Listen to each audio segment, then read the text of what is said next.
are these people? Speaking of terrible AI uprisings, which is literally in that entire universe, it's kind of a good segue. We're gonna get to some AI mining. You know I like talking about terrible AI stuff that's happening, you know? So, Yes. but I brought this not because of that.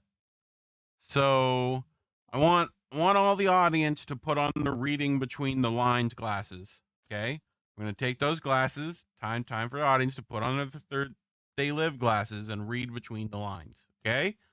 That's what we're doing. I don't normally do segments like this, but that's what I'm asking for. So, we'll do it together. Okay? So, this is out of ScheerPost, okay, by Dr. Elif Selin Calik, who I do not know. So, forgive my ignorance on these things, but this is out of Middle East Monitor, who I've heard before. Not everything's great with them, so you know, um, uh, but it writes the global mining sector stands on the verge of fundamental change as it gears up for a decade in which it will need to invest 6 trillion, according to Saudi Arabia's Ministry of Industry, the Ministry of Industry, and it's not, it's the minister, but you just got to make it rhyme if you're going to do that. And mineral resources.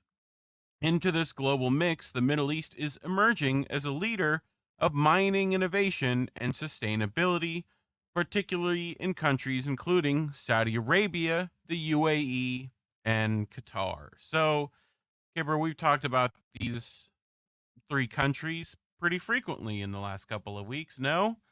You want to remind the people at Yep. home why that's the case? You know? Uh, See if Collin remembers his well, pop quiz. You know? well, we talked about it in terms of the Greater Israel Yes. Project. And So, what recently happened in Syria, especially, right? With these three countries engaging with, and with Israel too. So that's all. It's a right. little whole three-way situationship over there. So you know, it couldn't things couldn't be better, right? Especially when how much mineral resources are said to be involved? $6 trillion.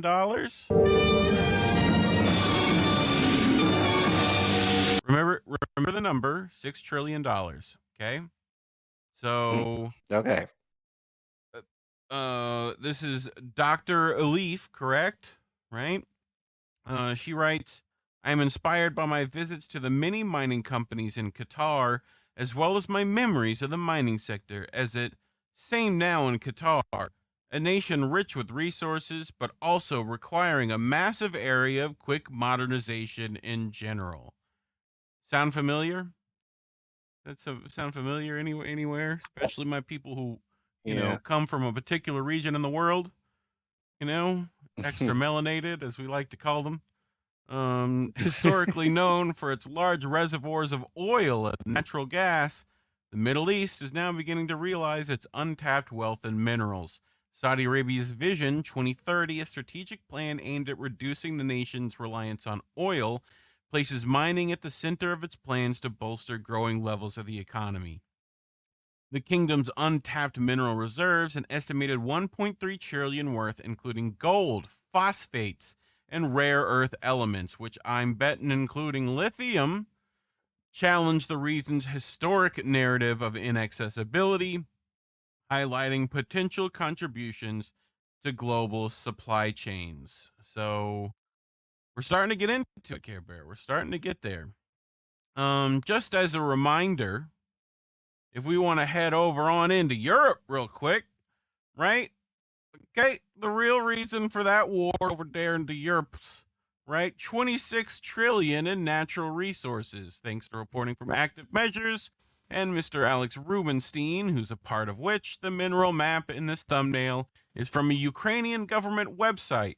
Very thoughtful of them to convert it to US dollary dues. So look at all that blue.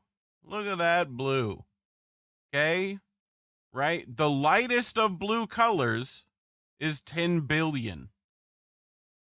Okay. The darkest of blue colors is 4,000 billion.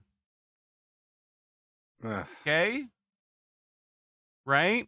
So we're talking in the UAE, Qatar, and Saudi Arabia. How much, Care Bear? Let's go back. So what is that? What's that number I told people to remember? 6 trillion. Sick. That one right there. Okay. Glad we're keeping up with the numbers. All right. We're keeping up.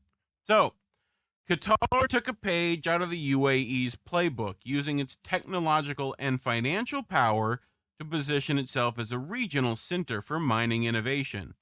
Qatar's planned mining initiatives will diversify its economy, as the country has traditionally been more focused on natural gas. My trip to Qatar's mining fields provided my first glimpse of the country's conscious effort to balance extraction with sustainability efforts. This is start putting on those glasses, fam. Middle Eastern nations will spearhead a digital transformation that will characterize mining in 2025. Right? Just I want to catch these buzzwords real quick. Sustainability. Okay. Middle Eastern nations will spearhead a digital transformation that will characterize mining in 2025. Again, a couple buzzwords. Innovations like artificial intelligence, machine learning, and blockchain are transforming the ways in which resources are discovered. Guess who has a lot of the patents on those, Care Bear?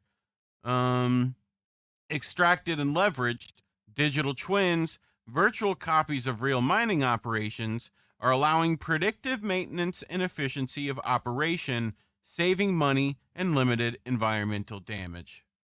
Again, who's running all these AI companies, Care Bear? You know, a couple of countries. You know, one close to home and one apparently very close to home for Elon. It goes out to you. But like the Israel and U.S. definitely have their AI shit together, or they're trying to. Um, Right. so as well as a lot of the cat, a lot of mining company stuff. That's all us too, right? Mm-hmm. BlackRock loves to find a mineral resource. But Saudi Arabia has already started utilizing AI-driven resources mapping to maximize exploration efforts. Okay, here's the name, everyone. As Klaus Schwab pointed out, in the fourth industrial revolution, the velocity of current breakthroughs has no historical precedent. Unlike previous industrial revolutions, the fourth revolution is evolving at an exponential rather than a linear pace. This is echoed in the mining sector, where new technologies are bringing economic development at a faster pace than ever before. Okay? Just Klaus Schwab is who we're quoting here. Just in case people were wondering. Okay. Glad people got those glasses on today. I'm glad. Blockchain is Mm-hmm. being used in the UAE to maintain transparency in the supply chain. Blockchain, it's cryptocurrency, to not only address ethical issues, but also to enhance trustworthiness in international partners, as emphasized in Don Tapcott's Blockchain Revolution book. It is that blockchain is not just revolutionizing the economy, it is a revolution in the way we think about trust itself. This innovation has become all the more relevant as global investors demand to include ESG. And someone was telling me today about the Rothschilds being heavily connected to ESG. In fact, took all of their money out of precious metals and put it into ESG. Okay? Environmental, social, and governance criteria in the decision making process. Okay? Are we caught up? Mm-hmm. Okay. Yep. New World Order? No. WEF? No. Sustainability is key to the mining transformation that is reshaping the Middle East.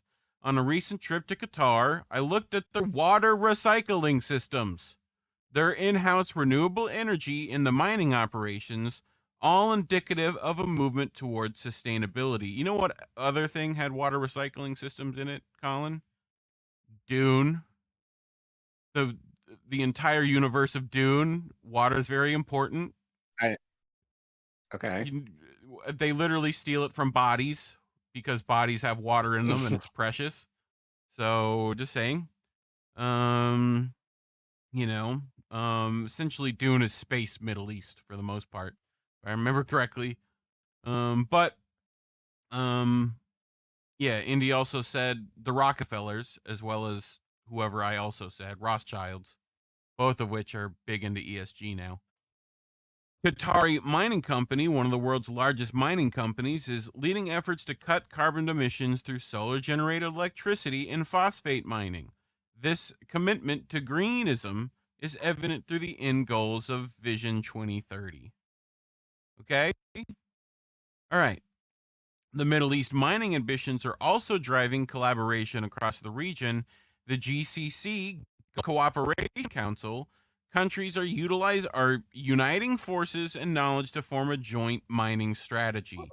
This also includes sharing best practices on digital transformation and sustainability, which puts the region alongside the best of the world in mining.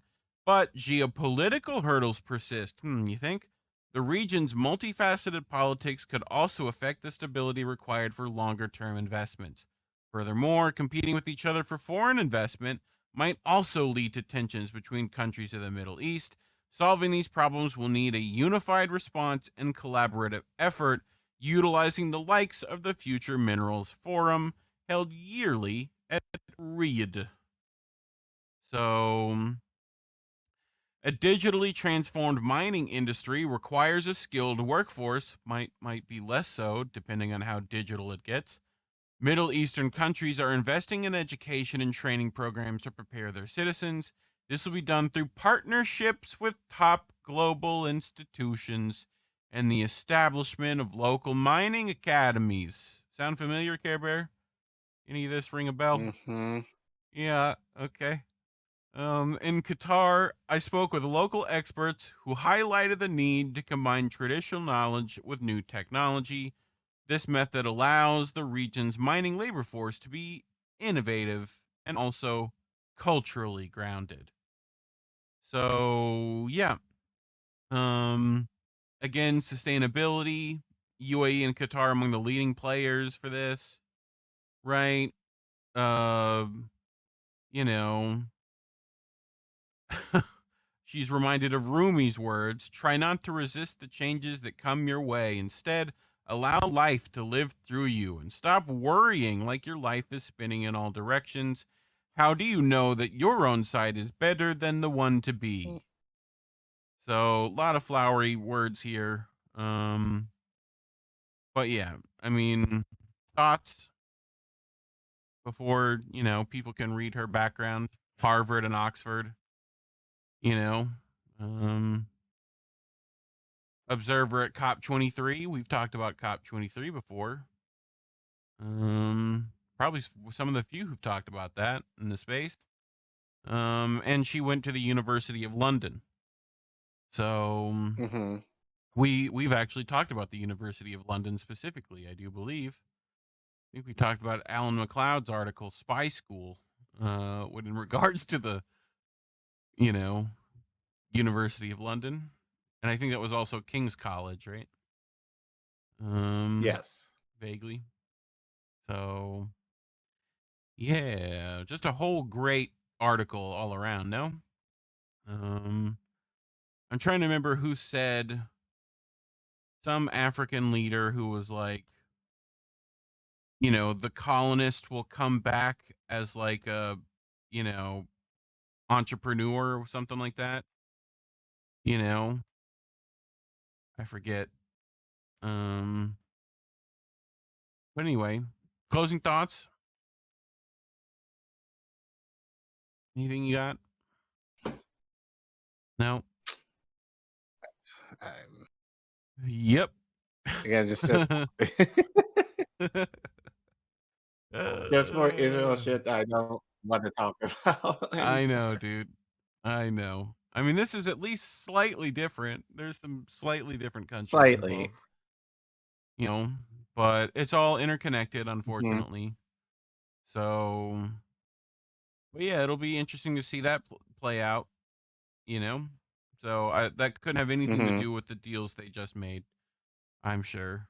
But yeah, plus when quoting Klaus Schwab as somehow the right thing to do, that's always fun. But anyway, talking Mhm. about these things is most certainly why we're demonetized. You can scan that QR code, go to ko-fi.com/indienewsnetwork, or if you're in the live chat, !donate, always in the description below. You want to give us some dollary dues, but we get it. Times are tough. Like and subscribe, super easy to do. Hit the share button, leave a comment, let you know what you think. Are my spidey senses off? They normally aren't, but they might be. Feel free to let me know. But anyway, thanks for watching.